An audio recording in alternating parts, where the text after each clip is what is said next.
terima kasih. Ini ada dua sisi yang bisa kita lihat, bisa dari sektor financial, bisa juga dari sektor real. Yang paling mudah memang dari sektor financial, bagaimana growing-nya dari sisi perbankan, syariah, asuransi, pasar modal, demikian juga keuangan mikro. Itu kita bersyukur kepada Allah Subhanahu wa taala bahwa dia tetap steady di atas 5%. Kemudian pertumbuhan ini semakin hari semakin melebar kepada aspek digital. Nah, dari sisi sektor real, kita melihat bahwa Indonesia memiliki banyak sekali peluang, terutama misalnya dari sisi halal produk.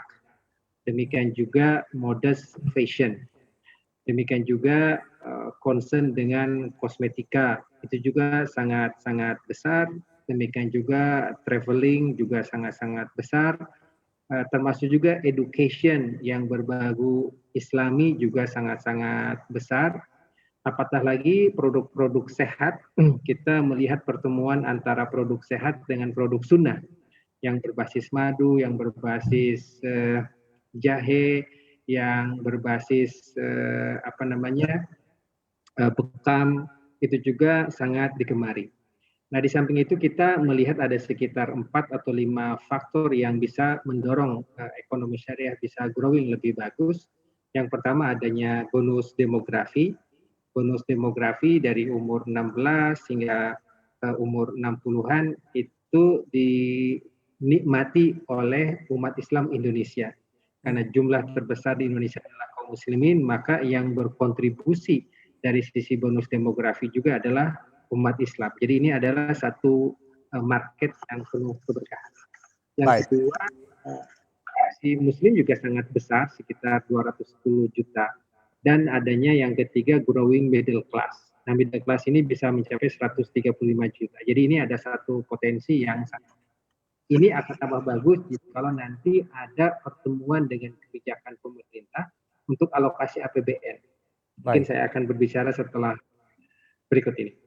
Ya, market dan faktor-faktor pendorongnya besar, apalagi kita punya bonus dari sisi demografi. Tetapi mengapa sepertinya Indonesia yang digadang-gadang bisa menjadi pusat pertumbuhan ekonomi syariah belum juga terwujud? Apalagi kalau kita mulai bandingkan dengan negara-negara lain. Ironisnya lagi negara barat seperti Inggris, mereka malah bisa menjadi pusat ekonomi syariah salah satunya. Apa sih Pak Syafi'i dari catatan Anda sampai per hari ini? Ada tantangan, hambatan-hambatannya ada di mana ini? Jadi memang harus ada semacam political will yang cukup besar untuk mendorong sampai sizing dari ekonomi syariah ini besar, nanti market bisa bergerak sendiri. Misalnya kalau di Malaysia itu sudah di atas 25% dari sisi kontribusi perbankan, demikian juga kontribusi pasar modal. Nah, untuk itu sesungguhnya ada satu kebijakan yang bisa dilakukan oleh pemerintah dan itu gratis, artinya tidak memerlukan uang banyak. Apa kebijakan itu? Kebijakan itu adalah kewajiban atau komitmen untuk mengalokasikan APBN Republik Indonesia yang 2.000 triliun lebih ini melalui lembaga keuangan syariah. Misalnya cukup 25%-nya saja, cukup 30%-nya saja. Jadi APBN Republik Indonesia itu harus disalurkan 25%-nya melalui perbankan syariah. Itu insya Allah keuangan syariah akan growing.